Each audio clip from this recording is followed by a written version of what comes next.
Good morning, everybody. It's Alyssa from Awaken Authenticity, and I'm super, super happy to introduce to you today my guest, Stacy Pershall, who is an author and a teacher. And tell us what I'm missing, Stacy. Introduce yourself.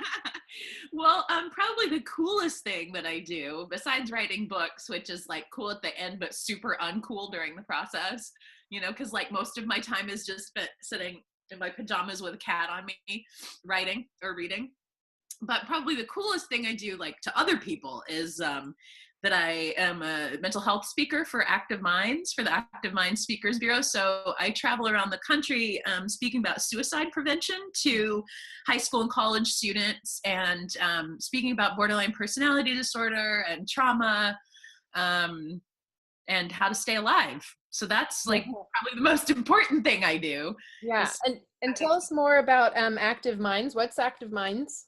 So Active Minds is an organization started in DC by a woman named Allison Malman in response to her brother's suicide. She was in college at the time that Brian Malman, her brother, killed himself.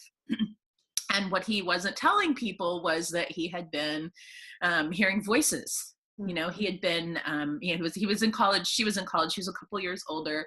He had been hearing voices, he'd been suffering from depression, and he wasn't telling anybody. And they found all this out after his death. So Allison wanted to start an organization where students could come together on college campuses and talk about what they were going through, but it's not a support group. It's like a pure mental health advocacy group, activist group. And so Active Minds has chapters on college campuses and high school campuses now. We're just starting to across the United States and Canada, and we actually now have our first chapter in Australia. Oh, wow. So most of the time when I speak, I'm going to college campuses, but sometimes we speak, the Speakers Bureau, there are 12 of us. Sometimes we speak, not all together, but at mental health workshops, like we've spoken at a lot of NAMI conferences, and yeah, so that's basically what we do. My coolest gig recently is that I've started working with an inpatient treatment center in Los Angeles called the Rowan program, and I get to go and speak to young people who are in treatment for borderline personality disorder. And catching us up for those of us who aren't more familiar with you, part of the reason that you're able and willing and excited about doing this is because you yourself have borderline personality disorder, right? I do. Yeah. Although, interestingly enough, my therapist told me recently, I have a therapist that I've been seeing for like, I don't know, 6 months or so, a new person. We're doing EMDR actually, which is a kind of trauma therapy. So I'm doing EMDR with her, and she told me recently, she said, if I just met you now, I would never diagnose you with BPD. You don't meet the diagnostic criteria anymore, which was pretty amazing to hear. She's like, anxiety disorder, yes. BPD, no. Wow. Which is pretty accurate at this point in my life. Like, I'm kind of a walking ball of anxiety still, like everybody else I know. And she was like, you wouldn't meet the diagnostic criteria anymore. So, that's pretty cool. And one of the things that I love to be able to share with people is that really is possible. There's, this is a disorder that was believed to be untreatable for so many years. It was like just the hopeless one. And there's such stigma when I first got diagnosed with it. And now things are just really different. And so I love going around and telling people, like, this is a real disorder. There's treatment specifically for it. There are like these 3 kinds of treatment that help people. And you really can get to the point where you're not having psych hospitalizations. You're able to have a job. You're able to be a normal human being. And eventually you can get to the point where you don't meet the diagnostic criteria anymore. Like, that is a thing that happens. That's incredible. And we were talking earlier about trauma and just how what aspect of your diagnosis, like, which is it, a chicken or the egg kind of thing? Like, does the trauma come first? Is the trauma because of the disorder, or how does that play in? Trauma comes first. So the kind of treatment that I did, it's called dialectical behavior therapy, and it was it's life-saving and magical. And I got that treatment in 2005. And the woman 2005 to 2007, and haven't had a psych hospitalization since, which is badass. But the therapy was developed by a University of Washington psych professor named Marsha Linehan. Mm-hmm. And Marsha Linehan says that BPD comes from a combination of genetic predisposition and trauma, what she calls an invalidating environment, which is, in other words, like an environment where you're being tortured every day by being bullied or, but in my case, both bullied at school and bullied in church. I have a long history of trauma with the Baptist church. I was raised evangelical. So you can see how that turned out. How'd it turn out? Tell us more. No, it turned out with knuckle tattoos. That's what it ends with.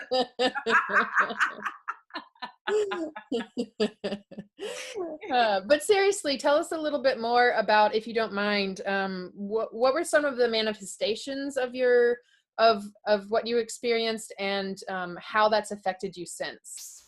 Well, the big hallmark of BPD, at least in my experience, at least for me, is rage. So it's one of my biggest problems is that growing up, my parents were very young when they had me, and both of them had come from bad situations, and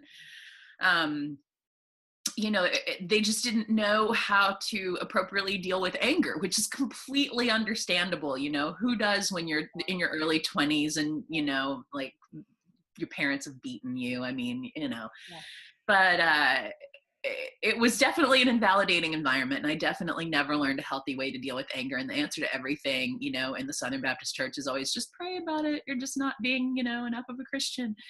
And so, it's rage. It's the big hallmark is this uncontrollable rage. And if there's one thing that got me into trouble with the disorder over the years, that's definitely it.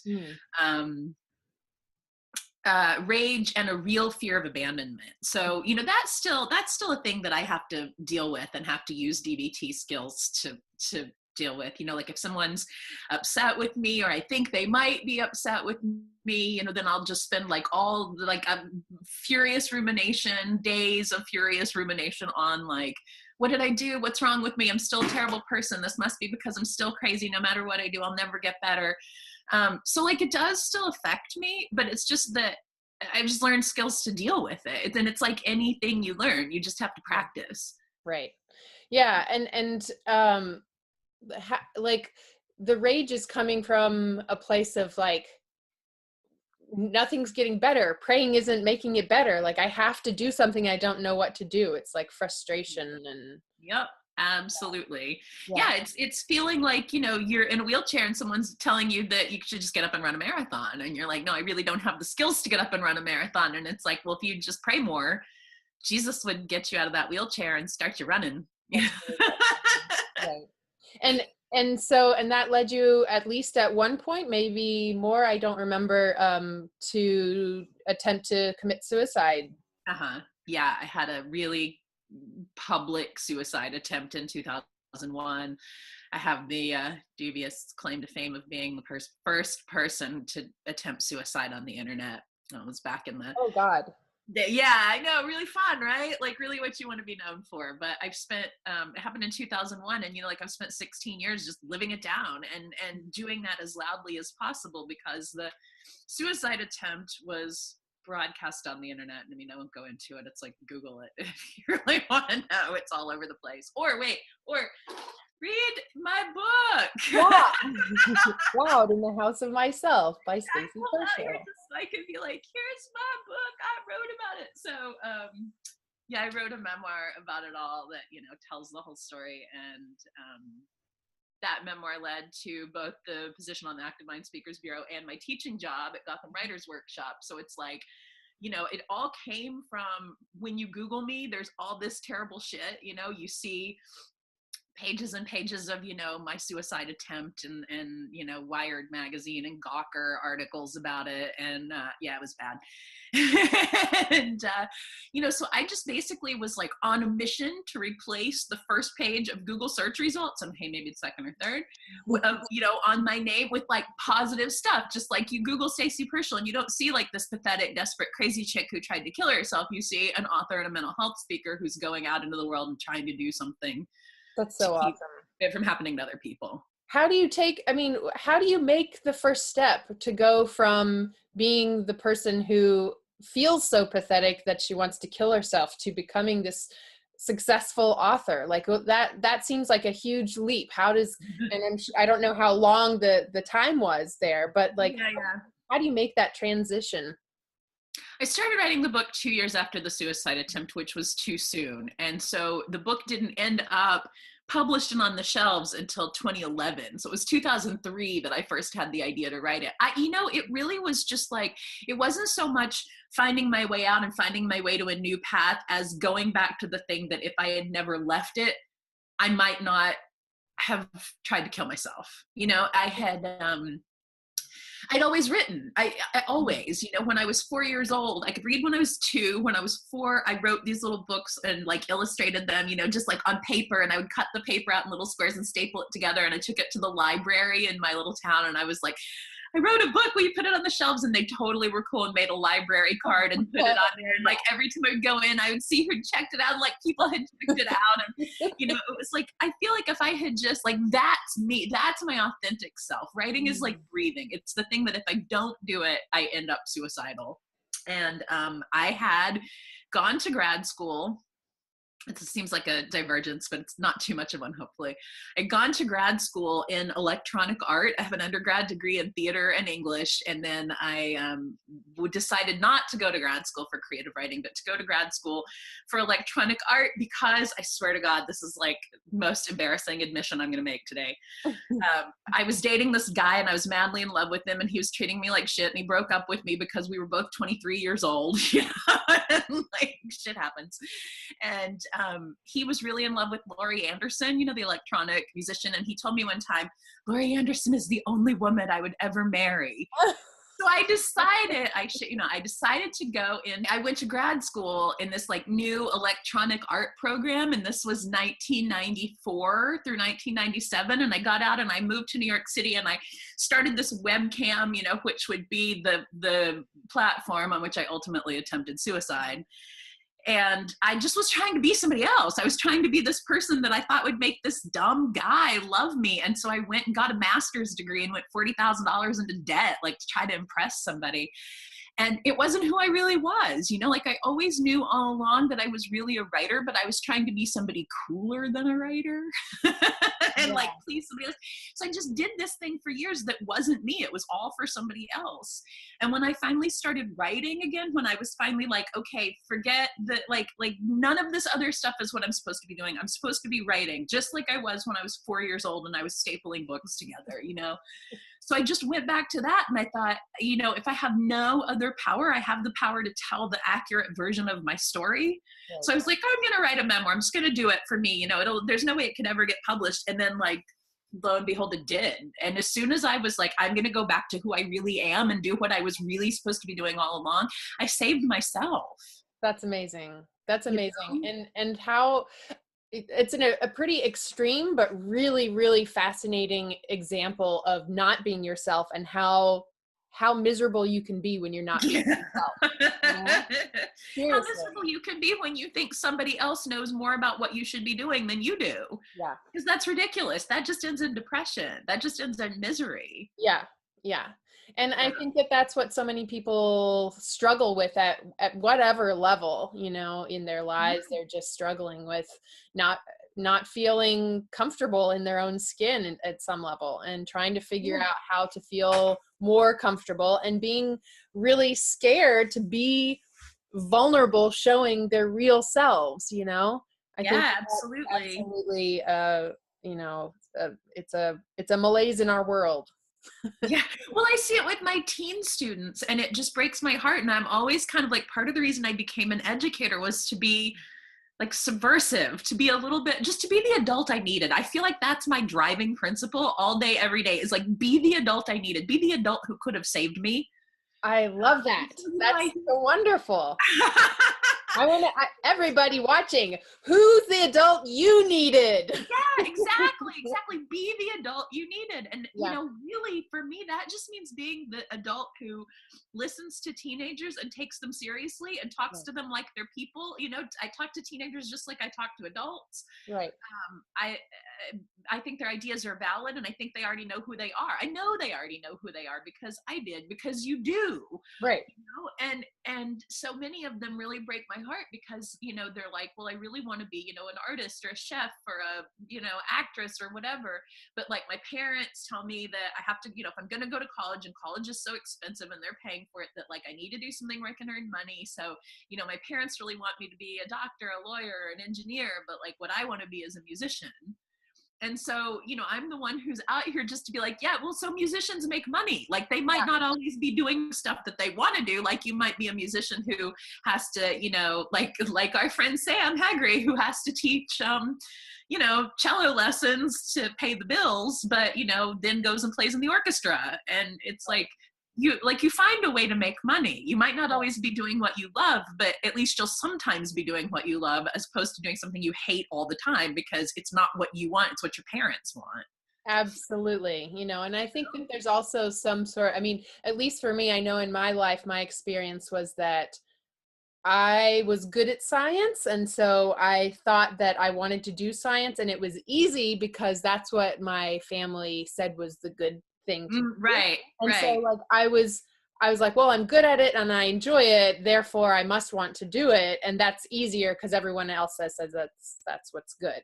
And I never really recognized the fact that like science is half of me, but the other half is like being super creative and artistic. And I kept doing that along the side, but I never had it in my mind that I could do it I could never be creative as a job. And to finally get to the point where I'm like, I'm 37 years old, and most of the money that I've made in my life has been through creative endeavors. Like, wow, really? There's no way around this. Like, I went through multiple grad school programs in the sciences, and then here I am, and it's creative stuff is what has supported me the whole time. What do you do now? What's your primary source of income now? Currently, I am so I'm building Awaken Authenticity, and this is what I'm hoping to be doing is life coaching.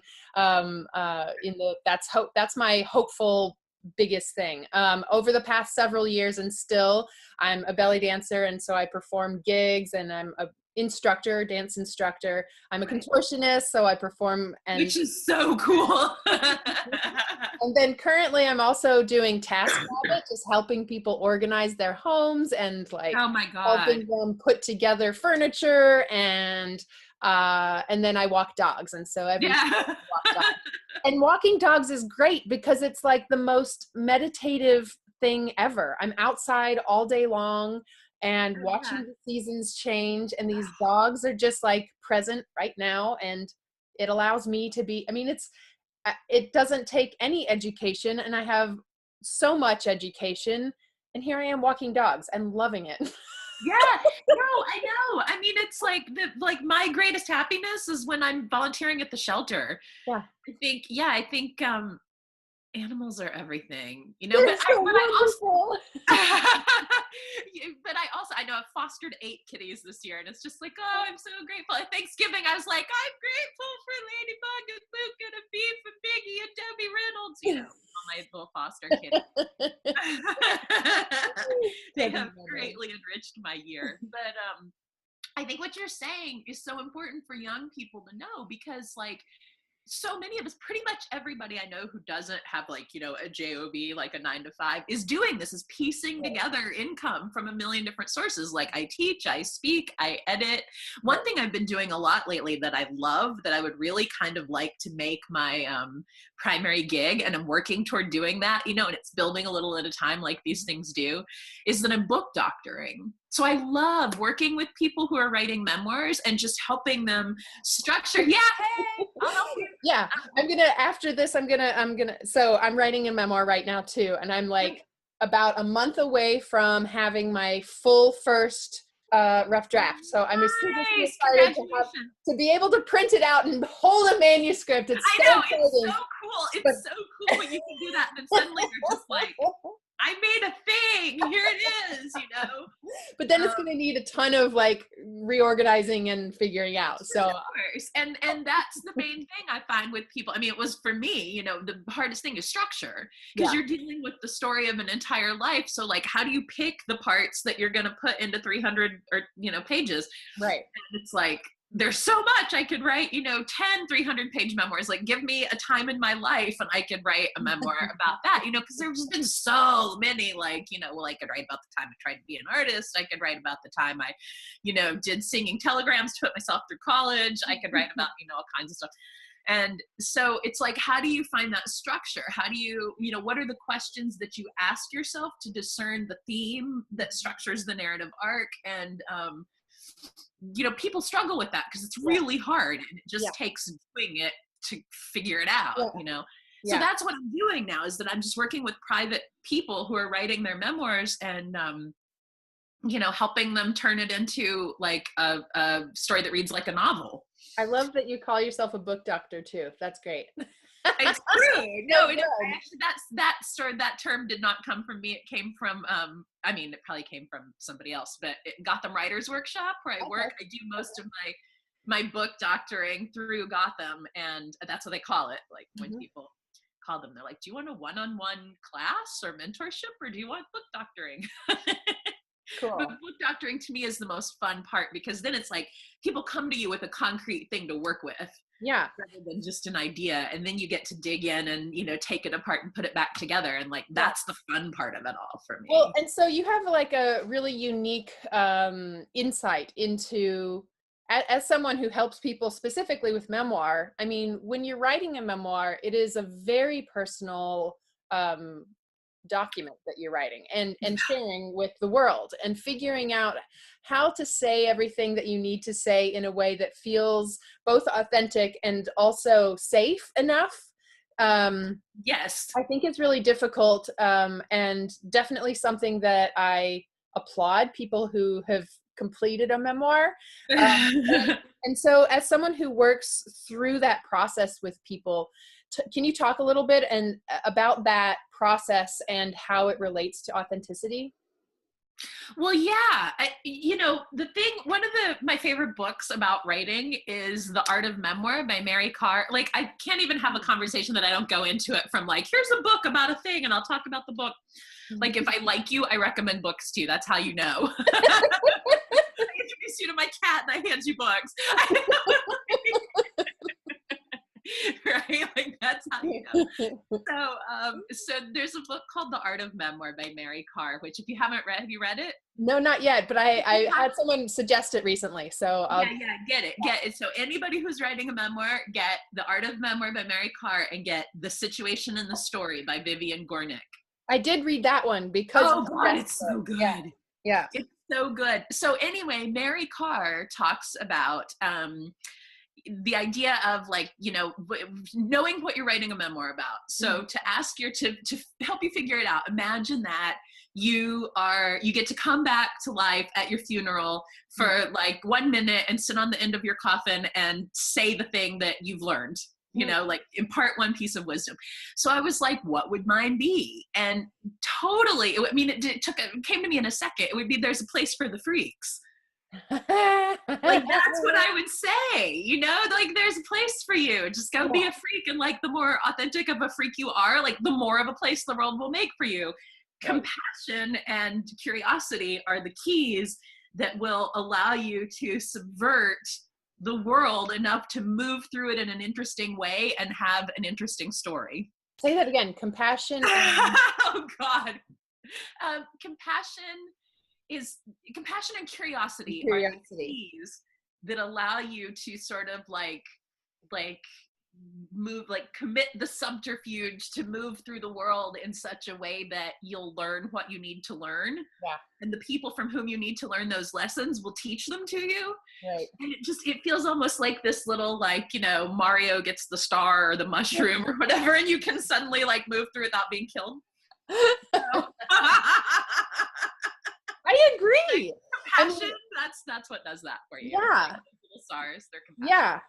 And I feel like compassion for yourself, I think, is a huge one.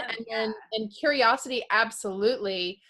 Because I feel like that allows you to approach things that you would normally have judgment about with an open mind and heart. And then I think the other piece of that is maybe courage. I mean, I think it's not an easy road necessarily, especially at first. And I feel like you have to have some chutzpah and courage to be able to just say, you know what, I'm a pioneer and this is totally worth it for me to live the life that I'm meant to live, despite what anybody else might think. Yeah, absolutely. And, one of the things that I always tell my students is anybody whose work you love, they're just a person, and they might be an asshole because there are lots of assholes in the world and there are assholes who do everything. But probably, especially if they're a writer and they spend all their time working in solitude and going is this any good? Should I even do this? Maybe this is a day I'll never have another idea. Oh my God. That we love to hear from readers. We love it when people are something you said spoke to something in me, because that's why we do it, Totally. So if there's somebody that you admire and whose work you love and whose brain you'd like to pick, just ask. Yeah, totally. Just ask and just start talking. We're all just people. Yeah. So someone sent me a video of, well, I guess it was on Netflix or something like that, but it was these 6 women who rowed across the Pacific Ocean, and it was the first female crew that rowed across the Pacific Ocean. And having paddled down the Mississippi, which is so cool. I was like, oh my God, these are my people. I got to talk to them. And they had this thing encouraging them the whole time that said spirit. So it was an acrostic for the word spirit. And spirit was the name of my boat. And I was like, oh my God, they were inspired by spirit the whole time. And so I was like, and I totally fangirl weirdoed, figured out how to get a message to one of the people. And I sent her a message and I was like, I think you're amazing. And I told her what I had done and she was like, oh my God, I don't know when we will meet, but hopefully our lives will cross and I can't wait to meet you. And I was like, I was so excited to have a message from somebody that I looked up to like that. Totally, yeah. Well, that was how I felt when I got an email from Richard Powers. So I have this long, do you know Richard Powers? He's like, I should just go get a book. Hang on. I'm about to show you the book that changed my life. You ready? I mean, there are a lot, but here's a big one. It is Galatea 2.2 by Richard Powers. Okay. I don't know that one. Okay. So it came out in 1997. And it's about all of his books are I wouldn't call them science fiction. Oh my God, look at this. It says Stacy Pershall, December 1997. Inside of this book, I wrote that, oh my God, that's hilarious. So, okay, in 1997, I had just finished grad school. Mm-hmm. And I was sort of sitting on my porch one day, outside my house in Cincinnati where I went to school. And I was sitting out there and I was just having an existential crisis of master of what? What? I don't know anything, lots of people know more than me. What did I do? And I got my master's in electronic art. So I was doing a lot of interactive performance art, lots of tech, I've always been a little bit of a tech junkie. And, so anyway, I was sitting outside and I was just I got this really esoteric degree in this really obscure shit. Is there going to ever be, what was I thinking? I'm in debt now. And my friend who worked in a bookstore came over and he brought me this book. And he said, I just finished reading this. It's like the craziest, most beautiful thing I've ever read. And I was reading it the whole time, and I was like, Stacy Pershall needs to read this book. So it's about a man who goes back to the school where he did his graduate study. And it's kind of a memoir. The main character's name is Richard Powers, but then it's really not. So because what he writes is, is fiction, and it's not quite science fiction, but it's fiction that involves a lot of science, which is why I love it so much. I mean, it's like he's super, super dorky, like super nerdy, and I just love him so much. Anyway, so I was reading this book, and I mean, it was just about like exactly what I was going through in my life, except that this guy in this book gets to teach a computer, an AI computer, to read. And the goal is that he's going to teach this computer to beat a graduate student in a literature exam. So this whole thing is like him teaching this machine to sort of be human, and it just spoke to me so much. And I always wanted to write to him. Like I always wanted to email him. And for a long time, he didn't even put pictures of himself on his book jackets. And I was like, what does he even look like? Who is this guy? So I told myself that someday I would email him, like someday I would talk to him, but he was so incredibly brilliant that I was like, I can't possibly do this until like I've done something, commensurate with something like this. So anyway, when I finally got a book deal, and it turns out that my publisher, the publisher who bought my book, Norton, is Richard Powers' publisher, interestingly. And so when I told the book, I was like, I want to write to Richard Powers. And so his editor put me in touch with him. This is like the longest, most boring story, but when I talk about him, I'm just like, so anyway, I emailed him. And I wrote this email and I fretted about it because I'm like, this email sounds so stupid. I sound so dumb. He's never going to want to talk to me. And he wrote me back this email that was just the most gorgeous email I've ever received. And he said, I was just outside walking in the woods near my home, fretting and wondering why anybody ever writes, and thinking maybe I don't really have another book in me and maybe I should just hang it up. And I came home and I got your email, and now I want to write again, and bless you for that. And I was just like, the wacky waving inflatable arm flailing tube man for a minute, And since then, like, we've communicated. And so, okay, I'm going to do some yoga here to show you something, and then this is going to be the end of this story. So he doesn't sign books. He just famously doesn't sign books. Who knows why? So I have a tattoo on my leg of a quote from this book, which is, you make what you think might be a vase for the blooms you are carrying, which is like so perfect for what we're talking about. So I go get that tattooed on my leg. And when I met him, he was doing a reading in New York City, and I went to the reading and I waited around with just my heart pounding after. And I went up to him and I said, I know you don't sign books, but would you sign my leg? And I brought him a Sharpie, and he was like, yeah, sure. So he signed my leg, and I went and I had it tattooed on, like right then. Here is Richard Powers' signature on so I have this picture of like Richard Powers holding my foot. So it's like, the moral of this whole story is, tell your heroes they're your heroes, and they might end up holding your feet.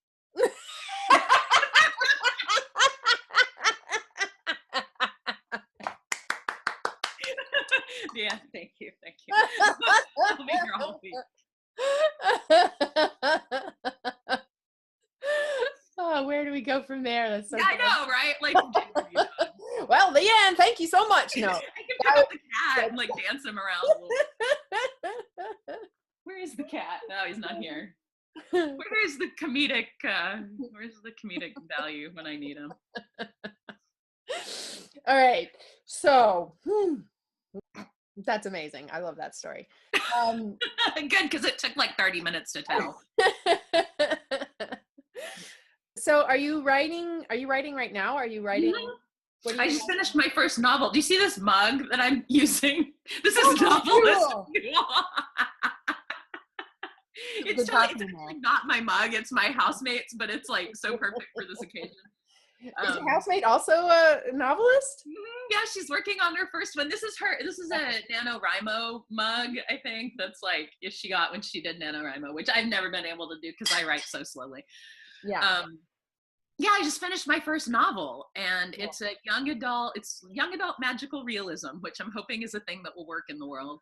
And I just sent it to my agent, not my editor. So the first step is, send it to the agent, you edit with the agent for however long, and then, they start sending it out to editors, hopefully to try to sell it. So that's the process that we're in right now, is that she's read it and I'm doing the revisions.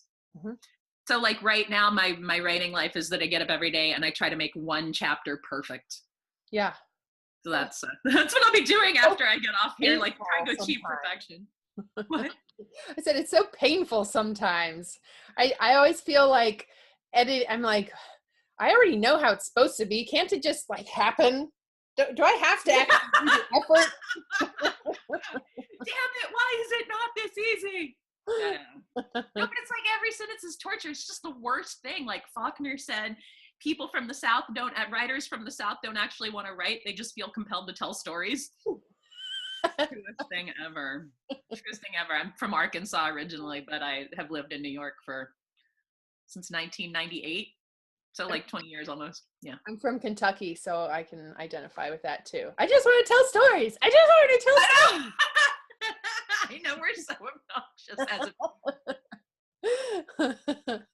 I mean, I remember when I first started my blog, and it was like, I could it was when I was in veterinary school, and I was studying all the time, and so I didn't have time to catch up with my friends and loved ones, and so a blog was like the way where I could share my life with the people that mattered, but only have to do it once. I know. I didn't have the time to do more than once. That's what started me on my blog forever ago. Anyway, so if you were going to, well, first of all, I want to say thank you so much for joining me this morning. And oh my God, thank you so much for asking me. Yeah. And for making me get out of bed and like blow dry my bangs. These look like I'm functional. You look great. Thank you. Is there anything that we haven't talked about that you would like to talk about? Like, I just find myself wanting to ask you so many questions. And I know that like, this isn't the goal of the interview, but like, I am fascinated by your rafting trip. Like, it's just, and you said something one time. Okay. So I have to know about this. So you said something one time about like sleeping on the water. Yeah, well, so most nights I had a tent, so I would sleep in my tent every night. But occasionally, especially up in the northern part of the river when it's still pretty small and there's no barges, like once I got to a place where there was barges, I didn't really sleep on the river anymore. But I would take naps where I would just like collapse on my kayak and just, oh my God. Float. And the idea would be like, I'd be like, oh, well, I'll just float a couple miles while I take a nap, and I'd wake up and I'd be 10 feet from where I started in the reeds. Like, it never worked. You cannot float down the Mississippi River. Like, it's hard work to paddle the whole way, but you get exhausted because you're exercising 10 or more hours a day. And so sometimes you're just like, I just got to take a nap. And how long did it take you? 4 months and a week. Yeah. That is so cool. Like, that is one of the most badass things that any chick I know has ever done. Thanks. I got better at it. I mean, I had never kayaked before, and so jumping in and just being like, I hope this works. I learned a lot, and it turned out about halfway through I got strong, and I was like, turns out I actually really enjoy paddling. Yes. And that's so important. Like, halfway through I got strong. I'd never done it. I just did it. Halfway through I got strong. Like, I think that's the story of any of us trying to do anything, like Stuart Copeland, the drummer for the Police, who's another of my life heroes, who's, widely regarded as one of the best rock and roll drummers of all time. And, so I was reading an interview with him in some drum magazine, which I only read, like, I don't know anything about the drums. I just read them because Stuart Copeland's in them. And he said one time, somebody was asking him about, how he developed this, his skill. And he said, any fool can do it. All you got to do is practice. Totally. I feel like that's about that's anything. Really true. Yeah. It's all about practice. It just takes a long time to get wherever. Yeah, well, it's like when you first start belly dancing and you realize that it's all about that fine muscle movement and that you can't fake it with your skeleton, you have to actually do it with your muscles. And I remember when I was first trying to learn to do an undulation, I would lie on the floor with like one hand on my diaphragm and one hand on my belly and just practice like contracting one and then contracting the other and then contracting the other, like back and forth. And I thought like, this is the closest breakdown of that movement that I can with my current skill level approximate. Totally. And then one day I was doing it, I'd probably been doing it for like a month, like I just lie in bed at night and do that. And then one night I just did that roll and it was like, oh, that's what that feels like. So it really is all about just like you master one piece and then you master another piece and then you combine those pieces and, totally. like it's just very stepwise. Yeah, like little tiny piece by little tiny piece, and that's how you write a book, and it's how you like eat a shoe or whatever eat an elephant. One grommet at a time. One grommet at a time. No, I think the phrase is like how you eat an elephant, but I'm thinking of that movie. Oh, yeah. You start with the shoe.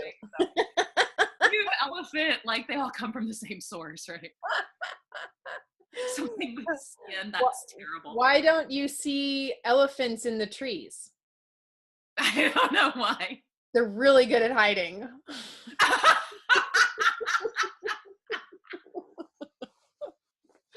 never know when you're gonna just like walk by a tree and an elephant's gonna drop out of it. Like, what's that thing? Rock pandas? Or have you heard about this? I'm totally going on. Like drop bears. That's what it is. So it's like this urban legend, but it's like if your friend's going hiking in the woods or whatever, you're like, watch out for drop bears. They're in the trees. Yeah, just like that. Drop elephants. And you're like, this is lame and this woman has nothing to say. Look up drop bears and phantom kangaroos. Seriously, drop bears and phantom kangaroos. And don't say I never gave you nothing.